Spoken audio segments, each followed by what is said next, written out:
Hey, Thrand here. Hi, this is Eldgrim. And we're back for another axe and shield video, Viking axe and shield video. And notice I have a replica here. This is an SCA style axe made with heater hose, closed cell foam, leather, and tape. What is strong? I mean, I could dang near pull myself up on something and it acts as a bearded axe. It's shaped exactly like this axe that I'm holding behind my shield. And although I think that we could do some videos in the future, maybe merit showing how you can hold weapons behind your shield, utilize the shield, and draw on these weapons. Like later, if you need them, you can actually switch to this weapon.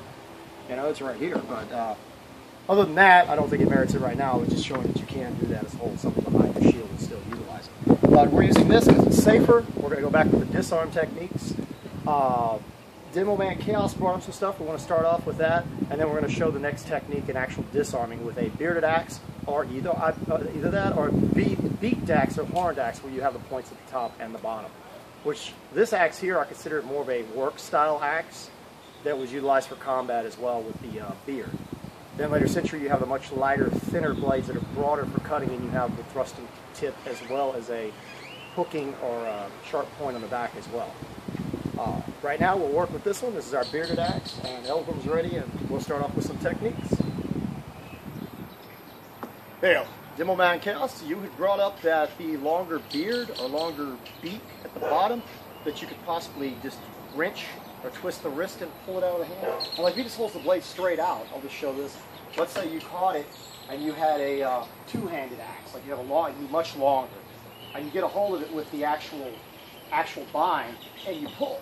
Yeah, you could do that. Like, let's say it was longer. You wouldn't want to be that close, you get your hand cut, but you could do it with a longer bearded axe, possibly. Yeah, you could really feel a lot more torque out of the two-handed Right, that's usage. me torquing with the, so yes, if I had a slightly longer beard, that's possible.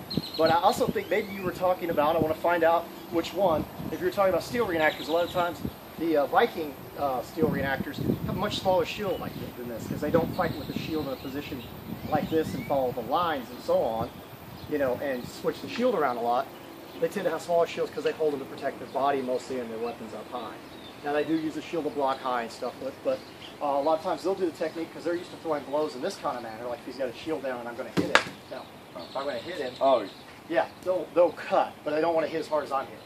Its actual speed is, you know, something like this, the body, the limbs, you know, with a bent arm. So you don't want to hurt the guy. You want to make sure it's, you know, you're not just SCA style hacking with an axe trying to cleave a chest in or something. So if he gets caught, which is much more likely in steel reenactment, if he gets caught back here and I come under, yeah, I'm just using that same hooking type motion of flicking my wrist and throwing it away. And I think maybe that's what you were talking about, but if you watch closely in our video, even though we squared off with the larger rounds like this, I caught him when he's farther back. At the beginning of the video, I did the same thing if you go back and look without the shield on. But what I was showing is if he resists, which Eldgrim is going to resist naturally every time he does this, because we're not used to using a specific style of slicing with a limp wrist to, you know, try to alleviate damage to our opponent. We're trying to hit harder because we're used to SCA fighting and doing our type of sparring. If he comes in and he does this number and I come under, what happens is, look, I end up with something like this. So you've seen his wrist, it's the same thing, he gets his wrist, but I have to actually do something to pull it out. I had to like use force, but I'm using the shield to bind it. So we're ending up like a lever. We're ending up with a different technique using the shield. And the same thing goes for, if he were to attack low, let's say he was just attack the shield. Don't hit it real hard, but if he attacks low, if I catch it here, I've got the same thing. I just pulled it against my shield and twisted and took it away from it. But this all works against here, all of them, even the other one. When I did it up high and we brought it around and pulled it out, it works against here. When it's against the shield, it hits the outside and I pull it this way, it's working against the back of the thumb and the wrist this way. Today we're going to try to do something where we go this way. And on this technique, let's say he had the axe. He doesn't have an edge then. He has the axe. I got disarmed even. If he came at me like attack over here, and I came in, this same technique, I could do this because he's got a stick. I don't know if you all see this. I just hooked it. As he came in, if I catch it, get out of the way, I hooked it. Now I have the axe.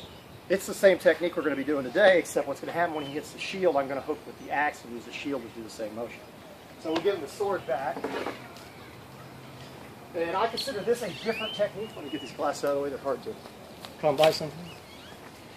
But today, when he does the attack, he's going to attack on this side. And we're going to square off in the proper stance with our hand in close to our head and our shield in this manner. But if he comes on the outside, he's going to throw a tack, to come over. I catch it here. And what's happened is I've done the same thing, but I pulled at a different angle on the arm. And I'm using a shield bind and an axe hook. I think we should show it. From every angle, yeah. If he's coming in with it and he comes over, I can block with the shield grip. And pretty much he's going to lose his blade and I can come at him and attack him. But remember, he turned his back to me. Don't do that in some reenactment group. It's frowned upon almost everything I know to hit somebody in the back without them being able to defend themselves. And if you do, make sure it's whatever you allow, like touch your dead, whatever. Well, the shield gives you an extra bit of leverage when you do that and you bind me up and turn me to get the blade out of my hand. It actually sort of pitches me forward. Right. Well, like when he does the other one, attacks on this side, let's say he was just going to smack my shield for whatever reason. Like I said, that's against the back of the thumb. That's going this way. The other one we just did, this is turning it this way. So we'll do one more on the inside from here, slow. Let's do it slow-mo so they can see it. Like you're coming in, you're going to really try to come in and get me around the shield. Or throw it in more to the body. Low to the body. I make sure I get my edge out to catch you. And I noticed he's got a lot of hand there, so you're going to have to pivot with it and turn to get it out. Otherwise, you're not going to get it out. But it is a nasty bind and very, very difficult to... It's effective. Difficult to resist, is it? It's hard. I don't feel any way out of it. If this was realism and he reached out, because some people like to try to reach over, I'll show you, to get around something. If he does that, I mean, heck, I can punch him in the wrist, which would be very bad. Yeah, so that's bad. Don't try to reach over a shield unless you just absolutely have to, especially a Viking style shield. The SCA, we do a lot of things like that where we'll push the shield. He's holding the shield out, we'll push the shield down to try to get it out of the way and hit the guy. Sometimes you'll see people do that, or even come in and try to use something to open it up, because that's a technique as well. If I use the let's turn it around and show him the other one. Yeah, if we're here and he's not guarding real good at the top, and he's just throwing a blow and I block, if he's got his shield, he thinks he's covered. I just open his shield up and hit him with the axe. So I just pull the shield over, which will work. So I'm not saying it's a bad technique. I'm just saying be wary of your hands. Because anytime your hand's not in close to your body, which if it's in close to my body, he's going to hit me in the head. Even if I parry with the axe, to hit my hand, he has to hit my head. So I'm ready to defend that. My shield's out there to defend it too. I just tilt my shield in. Or I can even be more extreme and do something like, I just use the whole shield to defend that whole side of my body. So it just really depends on the situation. I think we pretty much demoed the new technique today. And that's basically, instead of going against the back of the thumb, this one, it's the technique where it comes this way. And you do want to kind of pull it down. I don't know, let's turn around and see it one more time. I don't know if you need to do it. Here, throw it up high like you're trying to do a... Let's drop a little more of an angle this way. Yeah, throw it over the top that way. Okay. And see how I had to kind of help stop it with this? My shield got inside his. You don't normally want that, but it still worked, is what I'm saying. I pulled it down. Just be wary of the inside hand. You might even, if you have a long pole here, you have a long back brace, let me get this sword back on. You could even do this. If he comes over that way, to help protect yourself, you could move that in against it, possibly, if you have to. But a lot of them have short. I understand that. Depends on how strong the shield's made itself. This is a very lightweight shield and designed like it had planking, and that's why it has longer handle on the back, yeah, too. the spine's pretty Yeah, long. sometimes they'll have extra pieces here as well to hold the slatting together. But anyway, I hope you enjoyed the video. I hope we showed it properly to you where you understand the principle behind it. One other thing.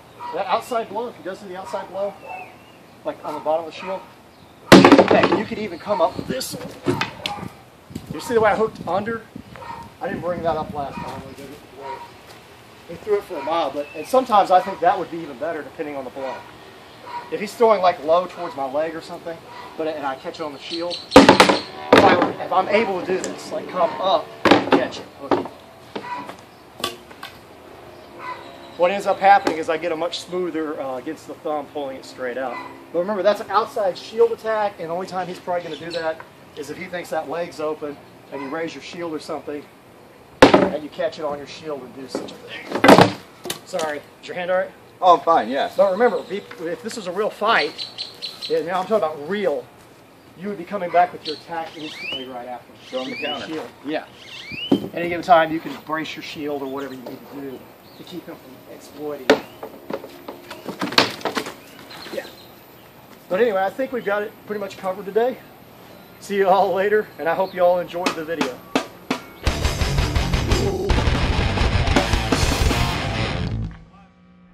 Leave that on. Don't edit that out.